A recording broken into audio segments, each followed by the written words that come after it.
I was holding a glass of champagne I hadn't touched when my wife stood up from her chair and said she was done with our marriage. Not to me, not in private, to the entire reception hall. 80 people, round tables with white centerpieces, her sister's wedding day. The band had just finished a song, so the room was quiet enough that every single person heard her. She didn't whisper it. She didn't pull me outside first. She stood, smoothed the front of her dress, and announced it like she was giving a toast. "I've been miserable for 2 years," she said, "and I'm done pretending." People stopped moving. A few chairs scraped back. Her aunt made a sound somewhere between a gasp and a cough. I set my champagne glass down on the table. I didn't stand up. I didn't raise my voice.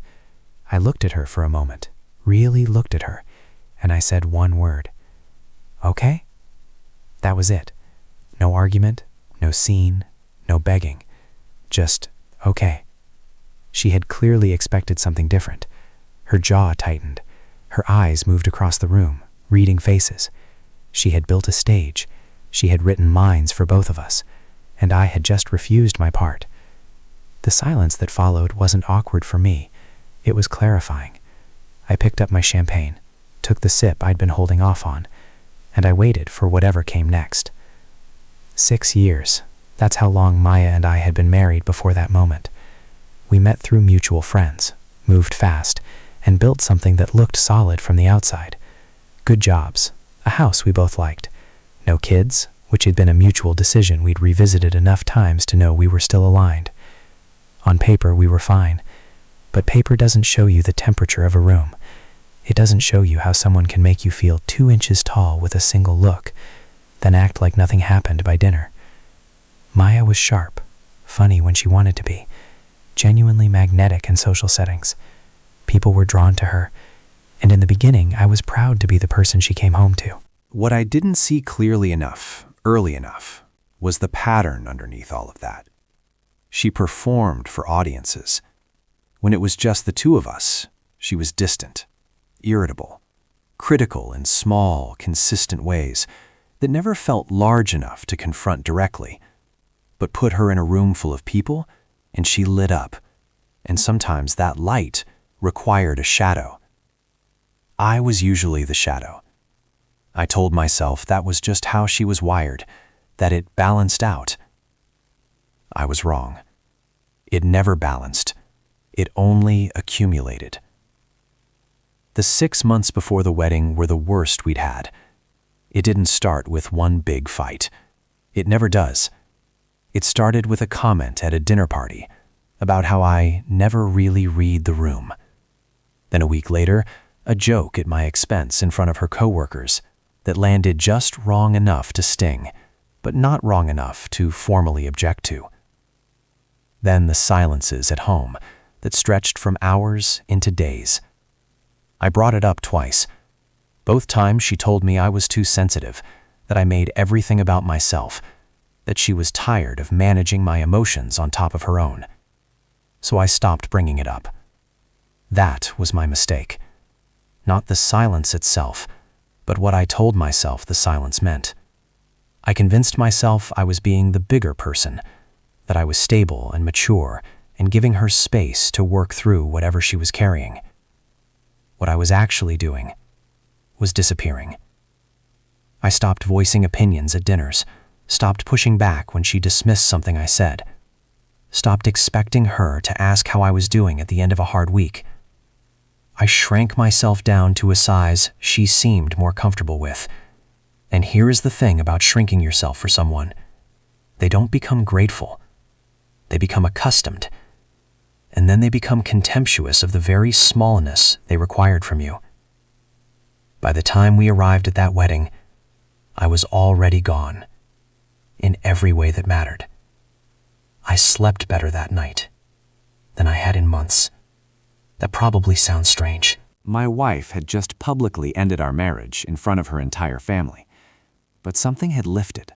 The thing I had been dreading, the moment I had been tensing against for months, had already happened.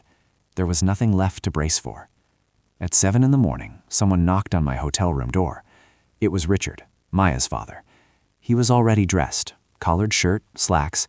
He had a cup of coffee in each hand and a look on his face that was hard to read. Not angry, not apologetic, something closer to tired. I let him in. He set one of the coffees on the table near the window, sat down without being invited, and looked at me for a long moment before he spoke. "She's done this before," he said. "Not to you, before you." I didn't say anything. I let him continue. He told me about a boyfriend in college, a public scene at a family Christmas, a pattern he and his wife had watched repeat itself across Maya's relationships, the building pressure, the need for an audience, the dramatic exit that was really an invitation to be chased. "She doesn't want out," he said. "She wants you to fight for her. That's how she measures love." He wasn't defending her. His voice was flat, almost clinical. He looked like a man delivering information he wished he didn't have. Then he said the part that stayed with me. "But you're not going to chase her, are you?" It wasn't a question. I picked up the coffee he brought me and said, "No, Richard, I'm not." I called a lawyer on Monday morning. Not Sunday night, when the emotion was still fresh. Not from the hotel parking lot with shaking hands. Monday morning, from my home office, with a clear head and a cup of coffee going cold beside me. That distinction mattered to me.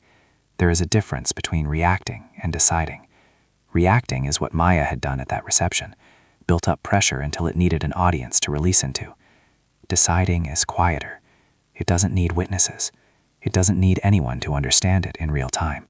I had spent 6 years reacting to her rhythms, adjusting my volume to match her moods, shrinking when she needed space, and showing up when she needed an audience.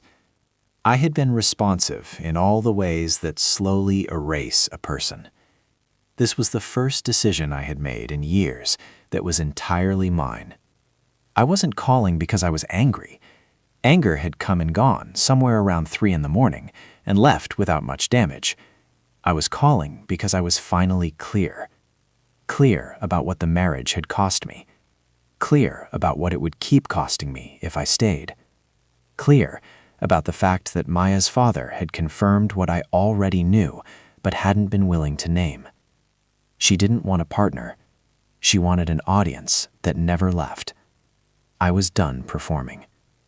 Maya called on Tuesday, not Sunday, not Monday, Tuesday, after she'd had enough time to expect that I would come to her first.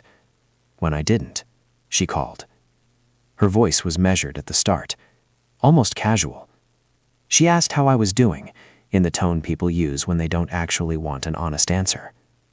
Then she said she thought we should talk, that things had gotten out of hand at the wedding, that she'd been under a lot of stress. I told her I had contacted a lawyer. The casualness dropped immediately.